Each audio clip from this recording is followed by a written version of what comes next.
नमस्कार, मैं हूं मनोज सिंह और आप देख रहे हैं Vikramshila academy Lucknow YouTube channel. Media में इन दिनों चर्चा बनी हुई है उत्तराखंड में लाए जाने वाले यूसीसी बिल की या यूनिफॉर्म सिविल कोड की। तो हम लोग जानते हैं कि आखिर ये यूसीसी है क्या और इसकी इतनी चर्चा क्यों है या इसको लेकर के इतना विरोध क्यों है। तो इन चीज़ों को जानने से पहले थोड़ा सा हम लोग कॉन्स्टिट्यूशन में जाएंगे, संविधान में जाएंगे कि आखिर संविधान में क्या व्यवस्था दी गई है। इसके अलावा हम लोग देखेंगे कि भारतीय जनता पार्टी ने अपने चुनावी घोषणा पत्र में क्या इसका जिक्र कर रखा है या उत्तराखंड सरकार ने चुनाव से पहले अपने चुनाव घोषणा पत्र में यूसीसी की घोषणा की थी। आखिर ये पूरा मामला क्या है। तो सबसे पहले संविधान की पृष्ठभूमि में हम लोग जाते हैं। हमारा संविधान 1950 में लागू हुआ और उससे पहले बनने की प्रक्रिया में हमने इक्वलिटी की बात करी, समानता की बात करी और तय ये हुआ कि देश में जितने भी नागरिक हैं, चाहे वो किसी भी जाति के हों, धर्म के हों, स्त्री हों, पुरुष हों, सबके साथ समान व्यवहार किया जाएगा या सबके साथ लॉज जो हैं वो समान होंगे। जब लॉज बनाने की बात आई तो क्रिमिनल लॉज तो कॉमन हो गए, यानी अगर कोई हत्या करता है, डकैती डालता है, चाहे वो हिंदू हो या मुस्लिम हो, उसको एक समान सजा दी जाएगी या उसके साथ सेम प्रोसीजर अपनाया जाएगा। लेकिन जो सिविल मामले हैं, अब हम यहाँ पर समझ लेते हैं कि आखिर ये सिविल मामले क्या होते हैं। जैसे विवाह है, तलाक है, एडॉप्शन है यानी गोद लेना, उत्तराधिकार है, महिला अधिकारों की बात है, ये सब सिविल प्रोसीजर्स के मामले हैं। क्योंकि अलग अलग धर्मों में जो ये सिविल मामले हैं या लोगों की परंपराएं हैं, शादी ब्याह के तरीके हैं, वो अलग अलग है। जैसे हिंदुओं में विवाह, तलाक या अन्य चीज़ों के नियम अलग हैं, उत्तराधिकार के नियम अलग हैं, मुस्लिमों में अलग हैं। तो इसको देखते हुए जब संविधान बन रहा था तो सिविल मामलों को थोड़े दिन के लिए टाल दिया गया। संविधान निर्माताओं ने कहा कि चूंकि धर्म के आधार पर दो देश बने हैं, चूंकि हमारे देश ने धर्मनिरपेक्षता अपनाई, सेकुलरिज्म अपनाया, यानी राष्ट्र का अपना कोई धर्म नहीं होगा, तो ये तय हुआ कि अभी क्रिमिनल मामले में तो सबके लिए एक समान व्यवहार रहे, लेकिन जो सिविल मामले हैं उनको लेकर के अभी विभिन्न धर्मावलंबियों को अभी छूट दी जाए। लेकिन कहीं ना कहीं संविधान निर्माताओं के मन में तो ये ज़रूर था कि सभी नागरिक, चूंकि हमारे यहाँ लोकतंत्र की बात करी गई थी, डेमोक्रेसी की बात करी गई थी और डेमोक्रेसी का सबसे महत्वपूर्ण गुण होता है समानता का। तो संविधान निर्माताओं के मन में ये था कि जिस प्रकार से क्रिमिनल लॉज सभी के लिए एक समान हैं, उसी तरीके से सिविल लॉज भी एक समान होने चाहिए। और शुरुआती दौर में तो ये भी द्वंद्व चला कि क्या सिविल कानूनों को भी फंडामेंटल राइट्स में शामिल कर लिया जाए, लेकिन लगा कि नए नए आज़ाद हुए देश में विभिन्न जो धर्मावलंबी हैं उनमें कॉन्फ्लिक्ट हो जाएगा, उनमें रोष हो जाएगा और सदियों से चली आ रही इन परंपराओं को एक दिन में कानून बना करके बदला नहीं जा सकता है डेमोक्रेसी के खातिर।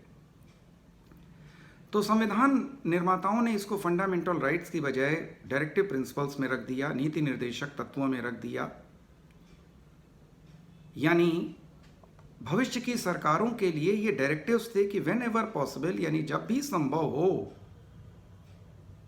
वो इसको लागू करें, यानी यूसीसी को लागू करें।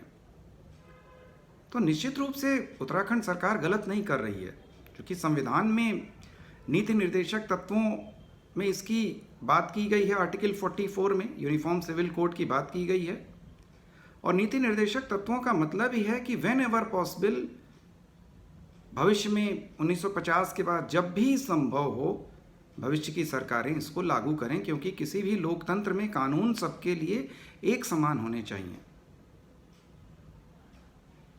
और इसी को देखते हुए भारतीय जनता पार्टी लगातार अपने चुनावी घोषणा पत्र में समान नागरिक संहिता की बात कर रही है, यूनिफॉर्म सिविल कोड की या यूसीसी की बात कर रही है, और विपक्षी पार्टियां इसका विरोध करती हैं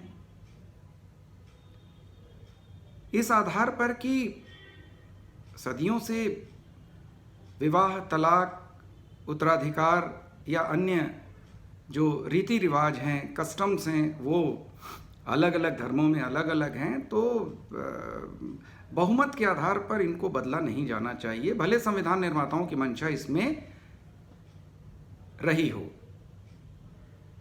इसके परिप्रेक्ष्य में संविधान निर्माता बी.आर. अम्बेडकर जी का भी कोट दिया जाता है कि अम्बेडकर जी भी चाहते थे कि यूसीसी लागू हो, लेकिन उन्होंने कहा कि ये कंपल्शन नहीं होना चाहिए, ये कंसेंट से होना चाहिए।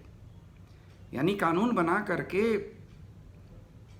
इसको लागू नहीं होना चाहिए, इसको आम सहमति से होना चाहिए, यानी सभी धर्मावलंबी मिल बैठ करके तय करें और फिर यूसीसी को लागू किया जाए। तो वर्तमान स्थितियों में तो ये संभव लगता ही नहीं है कि आम सहमति से ये चीज़ें हो पाएंगी, क्योंकि कहीं ना कहीं कोई माने या ना माने इसके साथ चुनावी गणित जुड़ा हुआ है और विपक्षी पार्टियां इसको हवा भी देती हैं। इसके विरोध की एक वजह और भी है, जो भारत में जो ट्राइबल्स हैं उनके अपने कस्टम्स, रिचुअल्स अलग अलग हैं और उनकी तरफ से भी एक विरोध जताया जाता है कि अगर यूसीसी लागू हो जाएगा तो ट्राइबल्स के जो अलग अलग कस्टम्स या रिचुअल्स हैं, या उनके यहाँ विवाह या पॉलीगैमी की जो यानी बहु पत्नी प्रथा जो उनके यहाँ है, उस पर रोक लग जाएगी, जो उनके कस्टम्स या उनके रीति रिवाजों के खिलाफ होगी। सेम यही चीज़ उत्तराखंड में भी, जो वहाँ पर उत्तराखंड में जो वहाँ की आबादी के 2.9% ट्राइबल्स हैं और उनके प्रतिनिधियों ने भी ये आपत्ति जताई कि भाई जो उत्तराखंड में जो कमेटी बनाई गई यूसीसी ड्राफ्ट बनाने के लिए, उसने उनसे कोई सुझाव नहीं लिया या उस कमेटी ने उनसे कोई बात नहीं करी। अब हम आ जाते हैं उत्तराखंड में। तो उत्तराखंड की धामी सरकार ने चुनाव जीतने के बाद, जैसा कि उसने अपने चुनावी घोषणा पत्र में ये कहा था कि जब वो चुनाव जीत जाएगी तो उत्तराखंड में समान सिविल संहिता वो लाएगी, यूसीसी वो लाएगी। और अपने उसी चुनावी घोषणा पत्र को पूरा करने के लिए उत्तराखंड की धामी सरकार ने एक कमेटी बनाई और उस कमेटी ने एक ड्राफ्ट बनाया है यूसीसी के ऊपर, और उस ड्राफ्ट को वहाँ की कैबिनेट ने मंजूरी दे दी है। कैबिनेट की मंजूरी के बाद ये बिल उत्तराखंड की विधानसभा में लाया जाएगा और उसके बाद पास होने के बाद ये उत्तराखंड में यूसीसी लागू हो जाएगा। अब सवाल ये उठता है कि क्या राज्य सरकार यूसीसी लागू कर सकती है? तो इस पर सुप्रीम कोर्ट ने कहा कि हाँ, अवश्य कर सकती है, क्योंकि राज्य सूची में उसको इस प्रकार के लेजिस्लेशन का अधिकार प्राप्त है। तो ये तो था पूरा मुद्दा यूसीसी को लेकर के।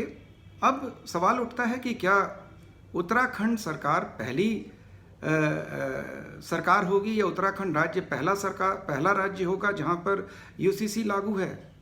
तो इसका जवाब है नहीं।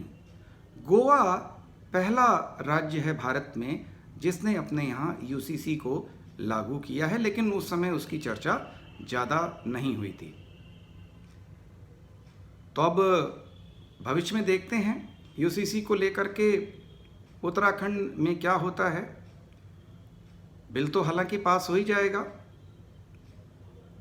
अब जो केंद्र सरकार है वो भी इस पर चर्चा कर रही है कि भाजपा के अपने चुनावी घोषणा पत्र के वादे के अनुसार वो भी शीघ्र अतिशीघ्र पूरे भारत के लिए यूसीसी लागू कर सके। अब देखना इसमें यह है कि आगे क्या होता है।